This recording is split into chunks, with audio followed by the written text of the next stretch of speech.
একটা নদী, কিন্তু এই নদীকে ঘিরেই মুখোমুখি দুই পরাশক্তি, চীন আর ভারত। হাজার হাজার কোটি টাকার একটি প্রকল্প।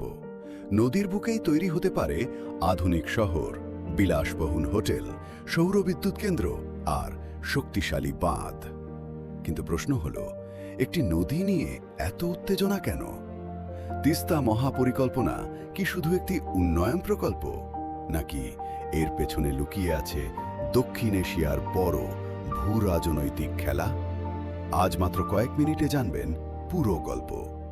তিস্তা বাংলাদেশের উত্তরাঞ্চলের মানুষের জন্য আশীর্বাদ হওয়ার কথা ছিল, কিন্তু বাস্তবতা ঠিক উল্টো। শুষ্ক মৌসুমে নদীতে পানি থাকে না বললেই চলে। কৃষকরা সেচের পানির জন্য হাহাকার করেন, আবার বর্ষায় অতিরিক্ত পানি নেমে এলে শুরু হয় ভয়াবহ বন্যা, নদী ভাঙন আর হাজারো পরিবারের দুর্ভোগ।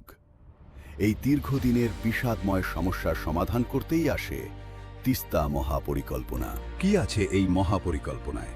নদী খনন করে তাকে গভীর করা হবে, দুই তীরে শক্তিশালী বাঁধ নির্মাণ হবে, নদী ভাঙন হবে নিয়ন্ত্রিত, আর সেই উদ্ধার করা জমিতেই গড়ে ওঠার পরিকল্পনা রয়েছে আধুনিক স্যাটেলাইট শহর, পর্যটন কেন্দ্র, 5 তারকা হোটেল আর বিশাল সব শিল্প এলাকা। শুধু নদী নয়, পুরো উত্তরবঙ্গের অর্থনীতি বদলে দেওয়ার মতো এক অকল্পনীয় স্বপ্ন এটি। কিন্তু এখানেই শুরু আসল গল্প।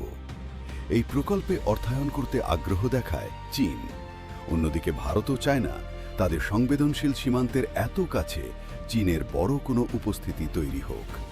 ফলে একটি উন্নয়ন প্রকল্প ধীরে ধীরে পরিণত হয় ভূরাজনৈতিক প্রতিযোগিতার আখড়ায়।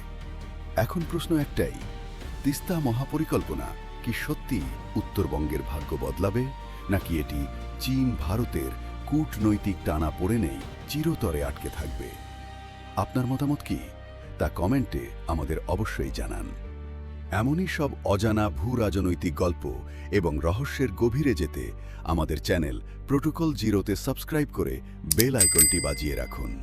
আর নিয়মিত আপডেট ও আলোচনার জন্য আমাদের ফেসবুক পেজ প্রোটোকল জিরোতে ফলো দিয়ে আমাদের সাথেই থাকুন। আপনার প্রতিটি কমেন্ট এবং সাপোর্ট আমাদের জন্য অনেক মূল্যবান।